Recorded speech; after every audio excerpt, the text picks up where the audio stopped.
በመጀመሪያ ሁለቱንም ኮሚሽነሮች ላለፉት አመታት የደከሙባቸውን የሰሩባቸውን የመሯቸውን ስራዎች በዚህ መልክ ጥርት ባለ ሁኔታ ስላቀረቡልን ማመስገን ወዳለሁ።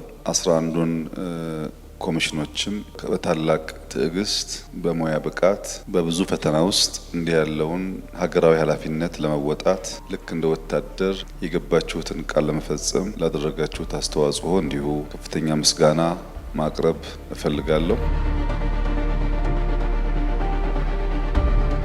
የውይይት ባህል እንደ ኢትዮጵያ ላለ ሀገር በእጅጉ አስፈላጊ ነው።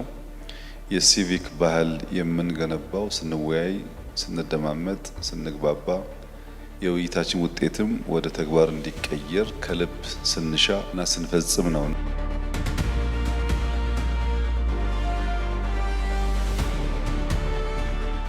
ሁላችሁም እንደምታውቁት ኢትዮጵያ ውስጥ እንደዚህ ያለ እድል ተገኝቶ አያውቅም።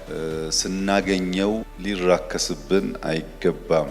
ይህ እድል እንዲገኝ ብዙዎች ታግለዋል፣ የህይወት መስዋዕትነት ከፍለዋል፣ ጠይቀዋል፣ ታስረዋል፣ ተሰቃይተዋል። እንወያይ፣ በምክክር በውይይት ጉዳያችን ይፈታ ሲሉ ብዙዎች የታገሉለትን ዓላማ ዛሬ እድል ሲገኝ ማደነቃቀፍ ተገቢ አይሆንምና መልካም መሰረት የሚጥል አዲስ ባህል የሚገነባ ሂደት የሚሆን ይመስለኛል።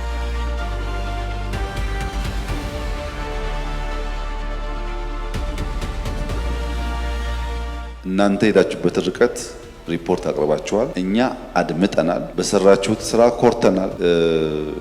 ልጆቻችን በታሪክ ማህደር ውስጥ የእናንተን ስራ የእናንተን ጥረት እየመነዘሩ እያዩ ብዙ ትምህርት እንደሚያገኙበት ጥርጥር የለውም። እንደናንተ ያሉ እውቀትም እድሜም ልምድም ያላቸው ኢትዮጵያውያን መኖራቸው በራሱም ትልቅ እድል ነው። ለዚህም ኢትዮጵያውያን ከፍተኛ ኩራት እንደሚሰማቸው ተስፋ አደርጋለሁ።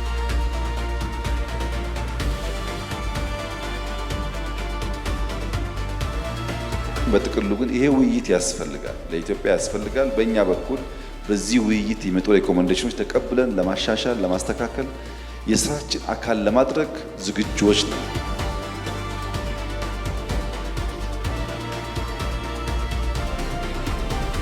ስለነበራችሁ ትጋት፣ ጥረት እና ገለጻ እጅግ አድርጌ አመሰግናለሁ። ቀጣዩ ጊዜ የተሳካ እንዲሆንላችሁ እመኛለሁ።